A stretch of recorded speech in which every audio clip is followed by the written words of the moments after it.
RMC, l'immanquable grande gueule. On va écouter le témoignage de Nadia, qui est dans les Yvelines. Bonjour Nadia.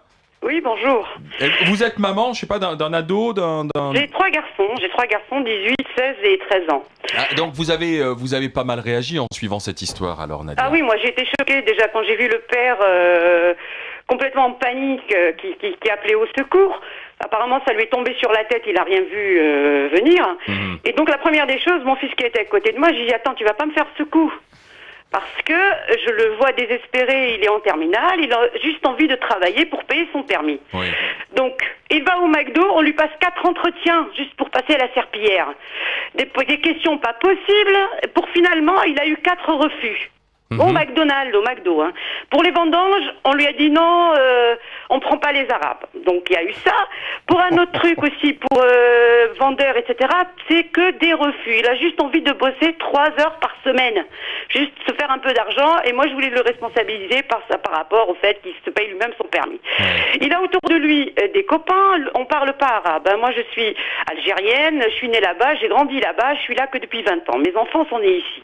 Simplement, il n'arrive pas à s'identifier. Il n'arrive pas à retrouver sa place. Il me dit personne ne veut de moi. Dès que j'arrive, on me voit, c'est non tout de suite. Mais, voilà. Donc il me dit moi je pars d'ici, je m'en vais. Tu vas où? Je l'ai emmené aux États-Unis et j'aime les États-Unis. Je vais m'installer aux États-Unis. Mais simplement autour de lui, il y a des potes. Il y a des potes qui sont un peu, je déteste le mot islamiste. Ils sont radicalisés au niveau religion, quoi, en fait, c'est ça? Oui, voilà, qui pratiquent, etc. Donc il a commencé un peu à parler l'arabe, à Bismillah, Allah Akbar, machin, et s'intéresser à comment on dit ce mot-là, comment on dit. Et bon, bah moi j'explique, parce que c'est ma langue aussi. Mais je le vois, si demain, parce qu'il est désespéré, ce garçon, il me dit maman, attends, je veux juste passer la serpillière au McDo, on veut pas de moi. Et c'est un cousteau. Et je fais quoi? Mais si demain il tombe sur un gourou, il tombe sur un type qui lui dit écoute, je te paye le voyage, on va où si tu veux vraiment être utile, parce que ce qu'il a envie d'être, c'est être utile et ne plus être une charge pour nous.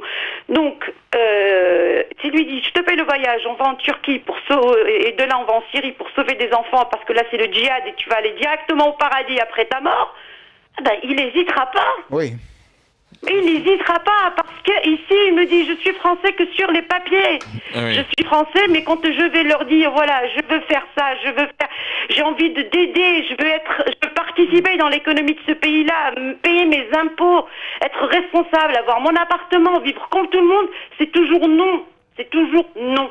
Je vous enverrai toutes les lettres de refus. Dites-moi, Nadia. Même moi, je suis désespérée. Mais je comprends, mais ce qui arrive à l'un de vos fils, est-ce que ça arrive aux autres aussi ou pas? Bien sûr que ça peut arriver aux autres. Autour de moi, là où j'habite, il y a un lycée professionnel. Les enfants, ils sortent à midi pour manger et la première des choses, ils se roulent un joint. Sous mes yeux, qu'est-ce que je vois aussi? Je vois à la télévision, on parle des enfants, que lorsqu'ils sont victimes de pédophiles, que lorsqu'ils sont à Marseille en train de mitrailler, que même les jeux sur la Play, etc., c'est des jeux de guerre. Et des jeux de guerre où? En Irak. Donc c'est des pays arabes, c'est des djihad américains qui tuent les terroristes irakiens.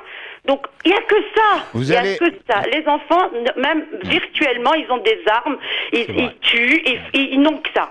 Donc, au bout d'un moment, on se dit, non, il faut faire la différence entre la réalité et le virtuel.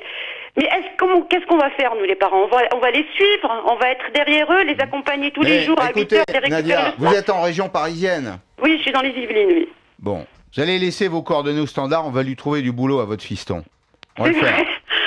Parce qu'en fait, par rapport à la réintégration, non, mais on va le faire. Il a besoin de retrouver confiance en lui. Il a besoin, tous les enfants de son âge qui sont d'origine maghrébine ou africaine ont besoin qu'on leur fasse confiance. Des enfants pleins d'énergie, très intelligents. Ils ont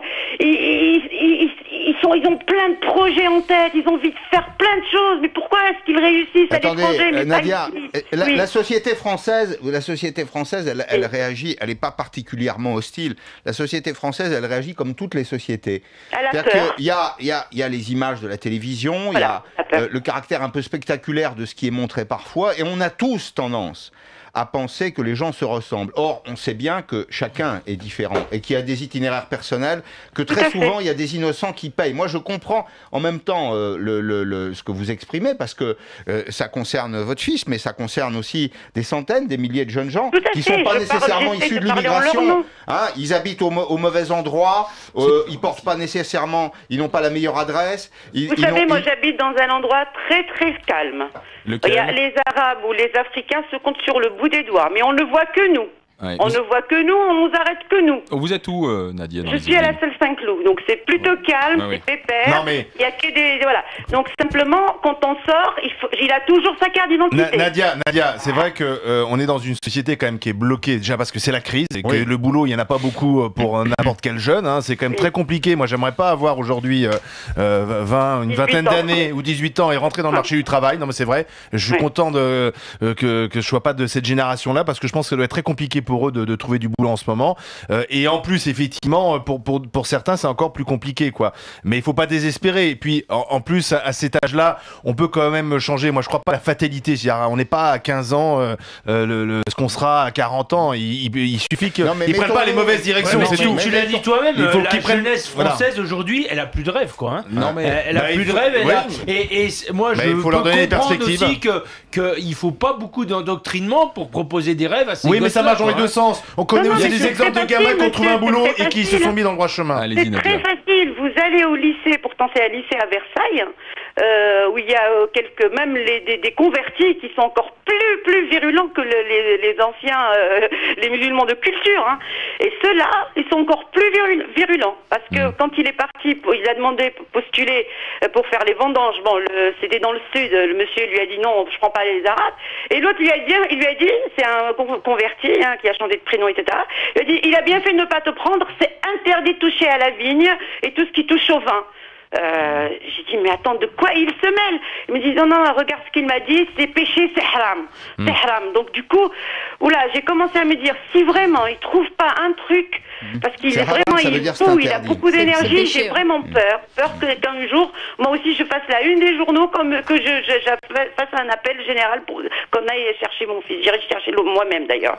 Voilà, donc c'est vraiment la rage, parce que je trouve que c'est dommage que la France, je parle pas en général, que certains chefs d'entreprise ne donnent pas la chance, même au McDo, au Quick ou n'importe quel petit boulot, à ces jeunes pour leur dire, voilà, vous avez votre chance de gagner, ne serait-ce que 200 euros par mois, ne serait-ce que d'exister par le boulot, voir d'autres personnes, voir des blancs, vers des noirs, vers des jaunes, au lieu de vivre tous ensemble. Nadia, il y a aussi une forme de bien-pensance politique qui consiste à dire, regardez, quand quelqu'un dit, et ce sont les statistiques, qu'il y a en prison un peu plus de délinquants qui sont originaires de l'immigration que de Français de souche, le type on l'emmène au tribunal. Donc la société française qui voit ce qui se passe autour d'elle, moi je suis désolé pour votre fils, mais la semaine dernière il y avait un fait divers, un type qui explose la tête d'un contrôleur dans un compartiment de la SNCF, et parce qu'il fumait. Il venait d'où ce mec-là? Il s'appelle comment? Il est comment?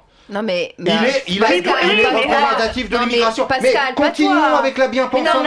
C'est ça aussi qui fait du mal. Non mais d'accord, mais si tu veux qu'il y ait des délinquants qui soient d'origine africaine ou maghrébine, évidemment personne ne va contester. Mais on va au tribunal quand on dit ça. Non mais une fois que tu as dit ça, ça ne veut pas dire que tous les immigrés.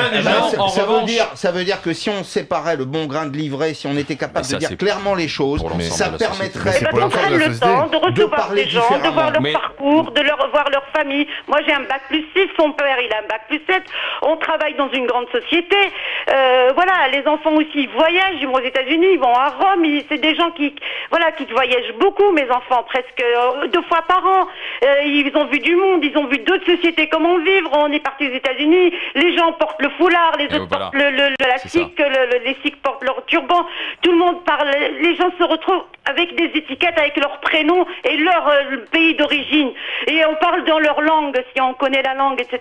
On échange. C'est un autre modèle. Un truc, un porte-machin. Ah, attention, tout est devenu interdit. Il faut que tout le monde se ressemble. C'est ça la secte. C'est ça la secte. Si j'ai envie de mettre mini-jupe ou mettre n'importe quoi, personne n'a le droit de me l'interdire. Si mon fils est brun, il va pas se teindre en blond. Il est brun. Il est typé maghrébin. Il va pas s'épiler les sourcils et ressembler à John. C'est pas possible. Sacré grande gueule. gueule, Nadia. Vous faites quoi dans la vie, Nadia? Je fais presque la même chose que vous, mais je suis dans l'édition. Dans l'édition. Merci, Nadia, de ce témoignage intéressant. Mes coordonnées alors pour nous. Oui, mais laissez vos coordonnées. Elle en avait gros sur le cœur, Nadia. C'est un témoignage. Là, je me sens beaucoup mieux. Témoignage intéressant, celui de Nadia. Attention de ne pas faire de la France une machine à exclure aujourd'hui. Mais c'est tout le débat sur comment la société française change. Est-ce qu'on est prêt à accepter ce changement de la société française et à changer notre regard sur les uns et sur les autres aussi, et à intégrer plutôt qu'à exclure.